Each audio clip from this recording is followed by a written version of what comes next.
All right, let's move on to the next part of the interview. This is going to talk about the future projects. Let's start from the very beginning. What is J2? JPDE2 Adagio of Darkness is the direct sequel to JPDE1 Sonata of Fire. It continues the story. It takes place after a 3 years time skip. JPDE1 was a visual novel with some JRPG elements. JPDE2 is going to be a JRPG with visual novel elements. So we kind of flipped it instead. So there's going to be a lot more fighting, there's going to be a lot more exploring, because we're going JRPG, and that means stuff like Final Fantasy, Shin Megami Tensei, etc., etc. Not so much Persona. Not so much Persona. There are going to be some elements of interaction with NPCs, etc., but you're not going to go to on dates in Harajuku in this one. I'm sorry. Yeah, what is the story and what happened between the 3 years time skip? A lot of things. A lot of things. There are some hints of it in the endings for JPD1, and there are going to be given more in it. And also now we're releasing some short stories about certain characters in the world of JPDE that references what happened, the reaction, some things that happened directly after JPD1 or during the 3 years time skip. A lot of things happened. A lot of things. If you play the JPD1 all the way to the end, you can kind of theorize or imagine. One country has descended in civil war. If you read from the demo, if you played the demo JPD2, you know that a lot of people relocated to Peak. Peak is now its own city-state. Atlas has started cracking down on Faunus in general. The White Fang is on the rise. There is a lot of stuff that happened, and a lot of stuff that the various characters have gone out doing. For example, in RWBY's ending, we know that she's gone out, she's left Beacon and Vale, and she's gone to seek out Maria Caravella for training in the power of the Silver Eyes. And I can tell you that Maria Caravella in JPD2 is a very different character from JPD, from the original RWBY series, because I like the concept, I like her design in the flashbacks, not so much the small Asian lady dwarf kind of stereotype trope that they use in anime. It's a very different character. There are some elements from the original series that are kept, but I think you're really gonna like how she comes out and how RWBY interacts with her. It's gonna be, I think it's gonna be really fun for people to see. All right, that is exciting. That is really exciting. Okay, so how does the game work? Explain a little bit about like the mechanic that is going to be implemented in the game. Of course. It's a mixture of various JRPGs. A big inspiration is Final Fantasy X, because people are not going to be able to equip, a main weapon, a second-hand weapon, head, chest, arms, whatever. No. They're only going to be able to equip two pieces of dust, but it's a very particular kind of dust. David is going to be fully customizable. Everyone mostly is going to have this new discovery, this new thing created by Dr. Polendina, which is called a dust suit. A dust suit allows you to use abilities and elements that you normally wouldn't be able to use. It's basically Dr. Polendina trying to reverse engineer magic. Oh. So, yeah. And basically, the dust suit allow you to get certain passive abilities, certain active abilities. Most of the characters are going to have their own, and they're going to be on, let's say, on a set growth for the character. David instead is going to be fully customizable. You're going to be customizing his equipment, accessory, and grow him up as you like him to fit in the party at your leisure. Each character has its own level, personal level, where the grows stats and learns new abilities. But most of the abilities you learn and equip are going to be from your equipment. And for other kind of elements, it's going to be a JRPG, so you're going to travel places, do quests, find objects, and there's going to be a developing story. It's not fully open world. There are going to be certain things that you only certain locations that you only be able to go to after a certain story event, but then you're going to be able to travel back there for other reasons. There are other side quests, and there's also, again, as I say, it's going to be some dating sim visual novel elements, and other things. There is a couple that I really think people are but I don't want to spoil yet, because they're tied to two particular characters actually that I won't want to talk about too much yet. One you already met in the JPDE2 demo briefly. The other has not been introduced or even talked about so far, so I'm gonna leave that for later. How long is the playtime that you're aiming for here? That I don't really know, because again, what I do is I think of the story, and the story I want to tell, the flags, and then in between I fill it depending on the characters and the story beats. So I don't know what kind of playtime is going to end up being.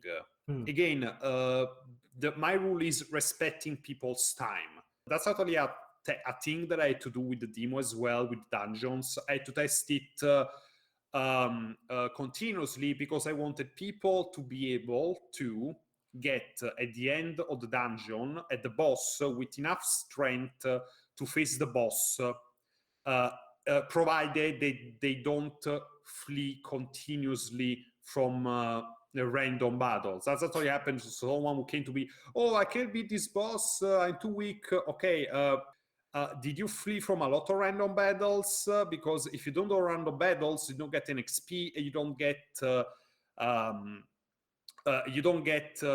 stronger for the boss. But at the same time, you don't want to have too many random battles, because that can break the flow. And that's why we have some, like, it's a, again, I don't know what the full playtime is going to be, but I want to respect people's time. So what I'm aiming for, as long as the game is going to be, as short as it's going to be, I want each moment to be worth something.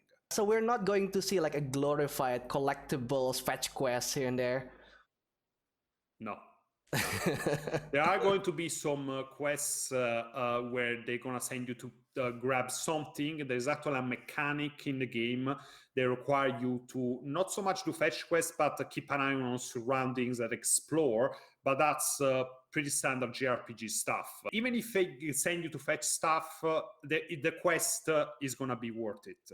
Because that's a thing actually that they do it very well. Again, I'm Final Fantasy 14. I keep referencing it, but it's one of the games I played the most lately, and it's really one of my favorite games ever by now. It's that good. They have fetch quests, but they package them in a way that you don't feel it or you don't mind it. Okay, it's a fetch quest, but giving you some funny dialogue, some interesting story, so you don't mind. I want to try and aim for interesting quests other than interesting mechanics, because lore and setting and writing and characters can do a lot to smooth some of the rough edges that some mechanics can have. So it's safe to say that you're not going to collect 1,000 Korok seeds from Legend of Zelda? No. Is that a thing in Breath of the Wild? Because I haven't played that. Yes. No. Oh boy, I always hate when, open world RPG creates things like that. Yeah, open world has been stretched to its limits. Guys, we don't need more open world. You cannot do something bigger, but while also keeping it full of stuff. Make it smaller, more linear kind of stories. Like give us player choice, but even if it's the illusion, if you want to give us, but keep it smaller, keep it more focused, please. We have had enough open world. I've had enough open world. I can't stand open world anymore. That's enough. Too open. Will there be fully voice acting in J2? I think I want to put voice acting in Jade too, because especially now that I've been working with the voice actors, especially the voice actor for Evelyn, she's really great. Also the one for Penny, Nicole Zambrano is her name. I've been loving working with actors. So yes, I would like to put voice acting in JPDE, but that's going to be very long in the future. We haven't really even finished the voicing what needs to be voiced in J1. So thinking about voice acting in J2 right now is we're putting the cart before the horses right now. So yeah, it's something I want to do, but we'll be talking about it later down the line. Yeah, I want everyone to watch this video to kind of like curb your enthusiasm a little bit, because this is not like a one-day drop full game thing. It's like the first Jade. The first Jade is like 5 years in the making, and even now we're still adding new routes into the games. Also, keep an open mind that this game is still in development, so anything that Meinos said here is subject to change. There are like some things in the development that can cause some things to be cut off, so keep that in mind. Yeah, keep in mind that J2 has gone through 2 to 3 different engines before setting up RPG Maker MZ, and that was a lot of trouble. Like, I learned a lot of things, but still, oh, Jesus Christ. Oh, actually, explain a little bit about that process. So, originally, pretty much I wanted JPD2 to be fully 3D. But then as I did, I learned, okay, I need someone who knows how to work with Unity, so I need a programmer. I need someone to do 3D models for characters. I need to do animations. I need to I just realized, okay, we can't afford it. I already spent enough of Patreon money in stuff that isn't going anywhere. So a guy even scammed me out of a commission for a 3D model. I really didn't appreciate that. So I realized, you know what? Let's go with something else. Then I tried another engine, this called Smile Game Builder, actually. And it was fun, but the problem is that it was basically abandonware by that moment. I guess they're working on a sequel right now, and I hope so, because the concept is very interesting, but it was way too limited. So in the end, I decided, you know what, screw it.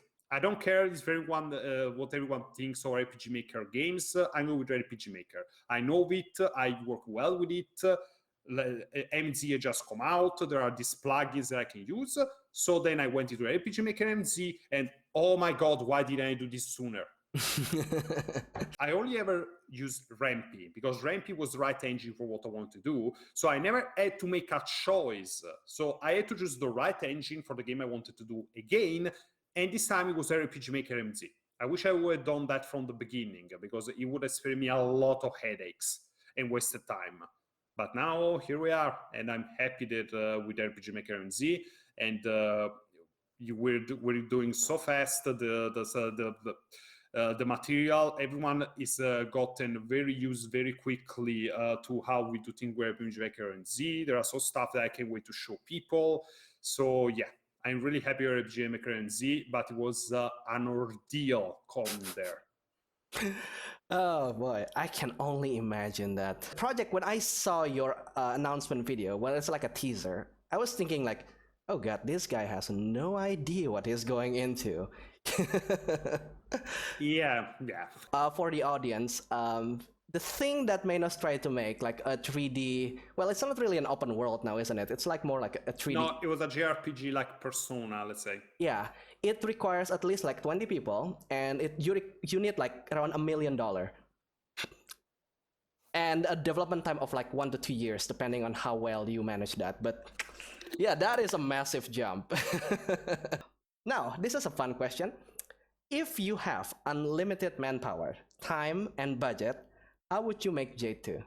Honestly, I would make it I would keep the structure that we have right now, because I really like what we came up with now with equipment and fighting system and everything.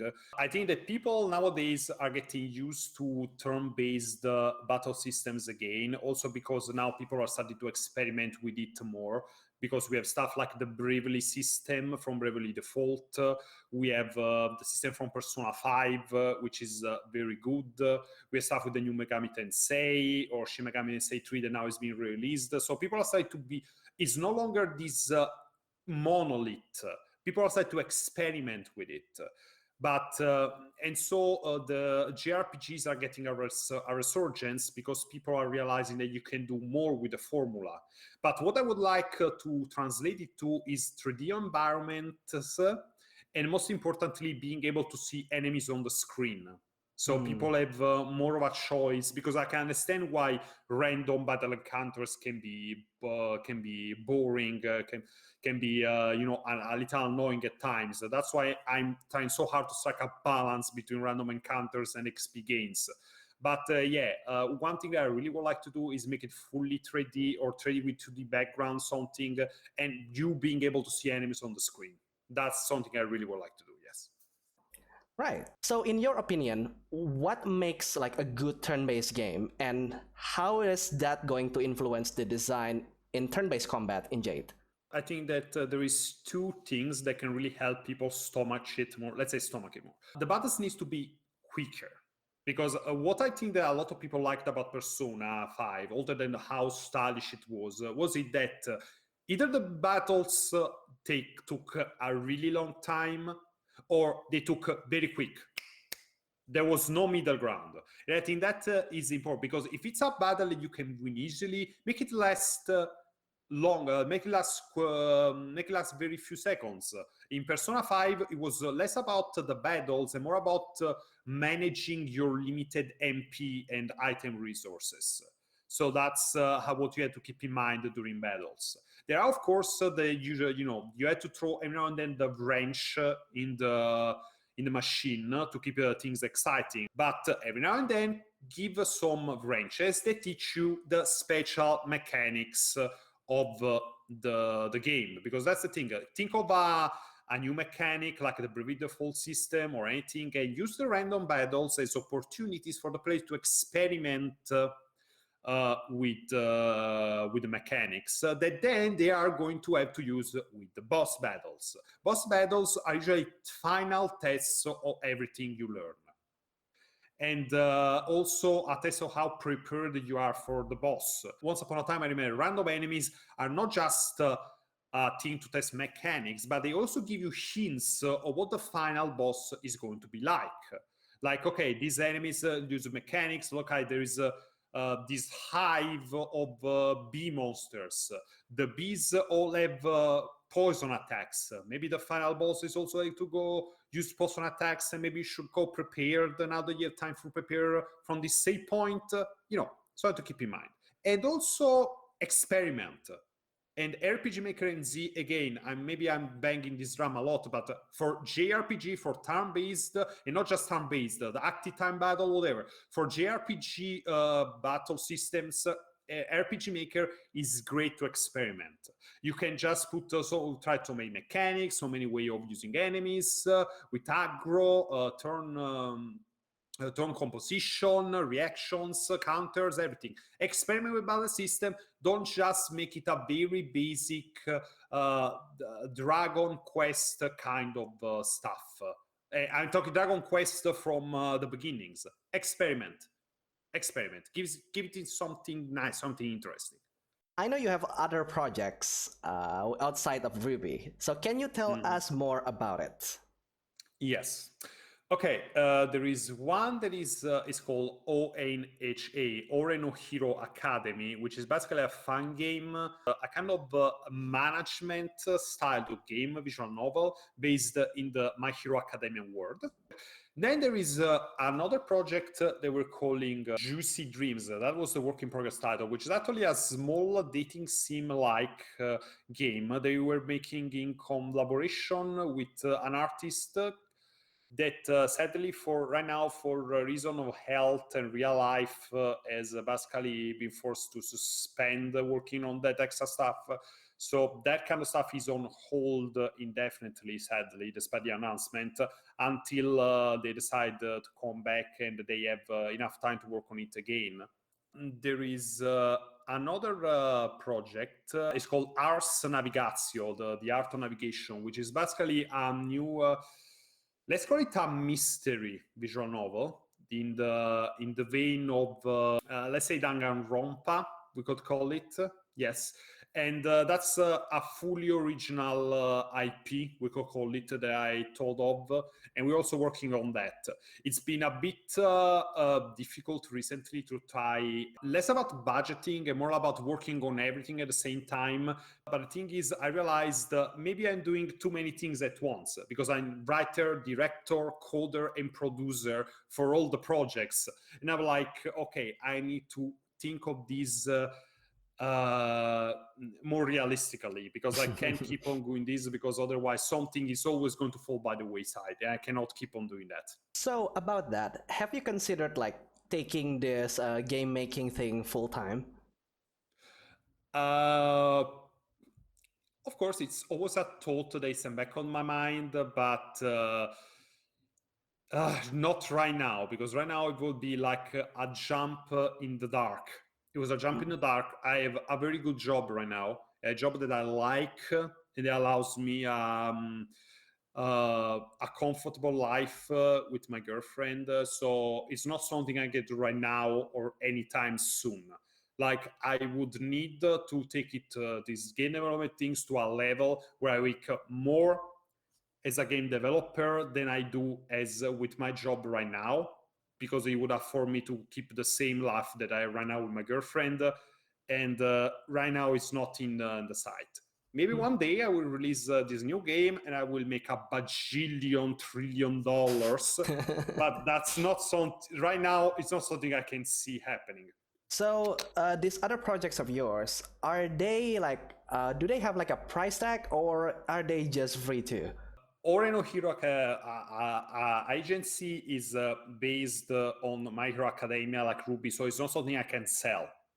Of course, that's a Juicy Dreams. It is something that we had in plan of selling, and instead, Ars Navigatio, yes, is something I plan to sell because it's my original IP and it's something I want to work on, is something that I can actually mine and I can maybe make profitable. I just think that if you're a Patreon, you're going to be able to access it. You're gonna get a free copy because you guys basically funded the entire development for this thing. I'm not gonna make you pay extra to play it once it's finished. That would be insane. I don't know who would ever think of something like that. So of course, the Patreons, the people who fund the game development, will get free copies. For everyone else, Pay up. Let's move on to the fan questions right now. And we have a lot because, well, without any surprise, people are quite excited about the sequel. So, alright, let's start with Aeho ask, who else will get a dance event and a custom ending beside Team RWBY? I think this is referring to first game. Yeah, as many people as we can, really. The rules are, once a character gets 4 dates, they can then be nominated for a custom ending. So as long as there is funding for that kind of stuff, we're going to be able to continue doing it. Right. Simple as that. The next question is from Tokari. I ask, will there be a harem route? A man of culture, I see. I guess yes, but it's going to be a joke ending, really. It's not going to be something serious, because even I cannot properly write something like that and make it work, considering what else is happening in the ending with the Jade and the follow beacon and everything. So yes, it's a possibility, but it's going to be a joke ending. It's not going to be something serious. I'm sorry. By the way, just there is an ending that I consider canon, let's say like that. Because in JPDE 2, there's going to be elements of basically all the endings. They're like, for example, for RWBY, from Wise, from Yangs, etc. There's going to be elements from all the endings that carry into the story. And of course, there's going to be a choice for you to make at the beginning. We're not going to be able to carry over the save files from JPD 1 to JPD 2 because it's a different, but you're going to be asked questions like, what did you do in JPD 1 at this point? What did you choose, etc. And those are going to modify stuff in the game, of course. But there is one ending, like one character ending, one dance thing that I consider canon, true ending. I'm not going to say who it is. It's going to be maybe revealed in the short stories, but I'm not going to specify it. I'm not going to reveal it until the character gets her date and final custom ending. I'm not going to say who it is or what it is. It's what I personally consider canon. Everyone else can have their own canon, but there is one that I personally consider canon, the true ending. That's all I'm going to say about it. Okay, so we can infer there that it's not RWBY, it's not Wise, because the route is not already ended. It's not Fira, it's not Neo, it's not... well, Pira and Neo technically haven't had the custom date dance thing yet. Technically. Really? Technically they haven't. Interesting. Technically. Another man of culture asks, will there be more lewds for more characters? Yes. Yes, like I don't know. Yes, they are going to be. Yes. Again, I found a very regular, very productive, very great person to work with for that kind of stuff as well. So yes, we're going to keep it going as long as we can. Again, it all depends on funding, because there are some base things they want to bring to people regularly. There are some things that are extra, and that depends on the funding, of course. Next question from HakuoroFan7. Hello Meinos, big fan of your works. Just wanted to know some more about the future of J2. Like some idea what Acne could be up to. Also, weren't you planning on a short between both games? That's certainly a very good question, and one that I can't answer because it's very interesting what he has been up to, and I cannot answer this in an interview. I'm sorry. And what was the second half of the question? The short stories, I think. Oh yeah, there are been. One is already out. You can find it on my AO3 account. And there is a second one that is almost done. I'm going to publish it soon. Ooh. Again, those are another thing that patrons are voting for. Next one is from Anonymous. Are there any new characters in J2? Well, that is already being answered. Yes, there will be, and there are already. Yes, indeed. Okay, Roger Pinheiro asks, will we still be able to date in the sequel? No. If you mean date like in JPD1, no. Because again, that's a visual novel with the JRPG elements. This is going to be a JRPG with dating elements, with the visual novel elements. You're not going to be able to do the same dating and building up of social stats that you did in the first game. That's no longer the case because that's no longer the focus of the story. The first JPDE was about you being in school, interacting with people and discovering the world. JPD2 is going about a bigger scope story. You're going to be exploring the world, traveling, meeting problems and new people and new challenges and confronting those. So you're gonna have an HQ, but the point of that is going to be traveling. So the way you're interacting, you're going to be interacting with characters, so doesn't lend itself well to a dating mechanic. So no, you're not going to be able to date people the same way you did in JPD1, but you are going to have some personal moments with all the characters. They are going to fit in the story, or they're going to benefit from some side quests, some special events that you can activate, etc. But it's not going to be on the same scope as JPD1. So when you begin JPD2, you're done. There is no more school. You're a big boy. You're in the real world now. Right. So I'm guessing this is primarily because of like the different theme that you're trying to lift. So if you can summarize, what is the theme of the first game and what is the theme of the second game? The theme of the first game was discovery. Exploring the mystery and the truth. The entire theme of the thing was about the main characters wanting to discover the truth behind certain questions, certain mystery, and the people trying to oppose them from discovering the truth for their own aims. One in particular is Osbin. Osbin is not a villain in JPD1. I had a criticism versus me. I didn't write him as a villain. I wrote him as an antagonist. He does things because he thinks he knows better. And the problem is that everyone in his life, or lives, if you know about Osbin backstory, let him think that. So, and that's how he acts to the world around him. And because of that, he comes into contact with people who I don't care what you think, because I also know that I think I know better, especially since I'm a teenager. Teenagers always think that they know better. So there is that natural clash of intentions, because I don't care that you think you know better than me. I want to know what's happening here, especially because it involves me personally. It involves the people I like personally. So the themes of the first JPD was discovering hidden truths. The second one is about handling the truth. The truth has been discovered because of secrets that have been out in the open. There's been consequences. A lot of things have changed. The things that happened have affected us in some ways. So maybe some things that we can never take back. But now we need to. The genie is out of the bottle, and we need to deal with it. Right. So it's about the character now growing up to take the responsibility. Yeah, they are fully grown up, and they need to handle the responsibility and the consequences of what happened in the first game. Again, the world of Remnant of RWBY in Jade 2 is completely changed. It's been 3 years. A lot of things have happened. Some even very big. And now that the guys, the main characters, are fully graduated from PIC, actually it's the Royal Academy of PIC now. They're fully grown, they're full-fledged hunters, and they're now in a position to directly tackle these changes, this issue, and deal with them. Exactly.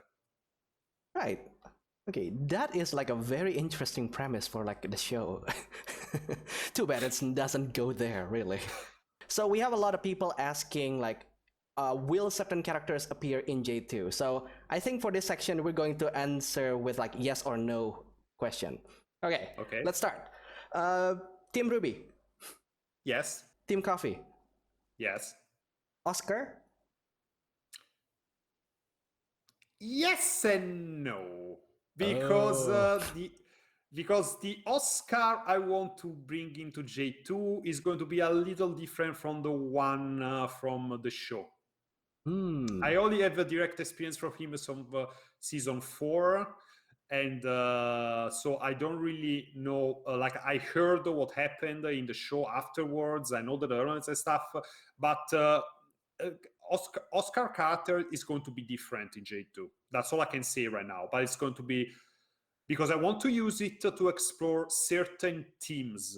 I can say that it could become a little uncomfortable because there's stuff. It's the stuff that I wanted to explore, and I can recognize they can be as really uncomfortable, especially for certain people, but it's something that I think needs to be explored because I think there is certain themes that most of the time, especially in anime or stuff aimed at younger people, is brushed under carpet because it needs to happen for the story.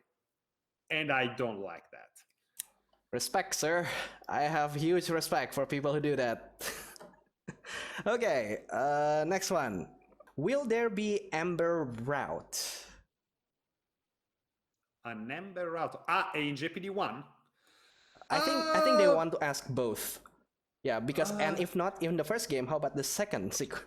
Okay, in the first one, let's say that Amber is someone you can nominate for dates and stuff. She's already a main story character. She's a pretty big part.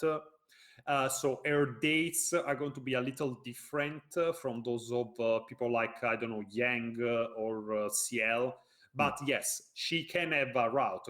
Patrons just need to nominate her and vote for her. In the second one, again, there's not going to be the dating to the level of Jade 1. So there's not going to be routes or dating, but there are going to be some events that you can have with Amber, of course, yes. Oh, so that means Amber has woken up then. Yes, and not only that, let's say that her and most importantly her family are very much involved with some aspect of what made Peak as a city-state happen possible. Interesting. Okay, moving on to the next questions. Keeli asked, I like the game so far, and I was wondering something. Will there be an uncensored patch for the second game, and will there be more funny and interesting references and Easter eggs? Let's say that patching that kind of stuff in the RPG Maker MZ is a bit different. So I think that we're gonna have that kind of stuff for JPD2, but I think it's going to be extra. Let's say that it's something that you can consult outside of the game. I think that will also help with people on mobile because they're already having a bit of difficulties with the game because of So I think it will be easier if we just keep them separated from the main game and you can experience them as your leisure. Also, so you know, it's a bit more immediate for fruition as well. Sometimes, like, because sometimes people don't want to, like, okay, it's a good story, but sometimes you just want to beat. And I'm stopping there. Yeah, please don't take that out of context, everyone. Somebody is going to clip this video someday and post it somewhere else. Oh boy. Somewhere, I think that the moment you start this thing, like someone is going to make like, how do you say? Compilations, clips. A compilation, yes, for sure. Oh boy. Well, you're going to take like the brunt end of that one. But okay. I'm fully aware of that, Matthew.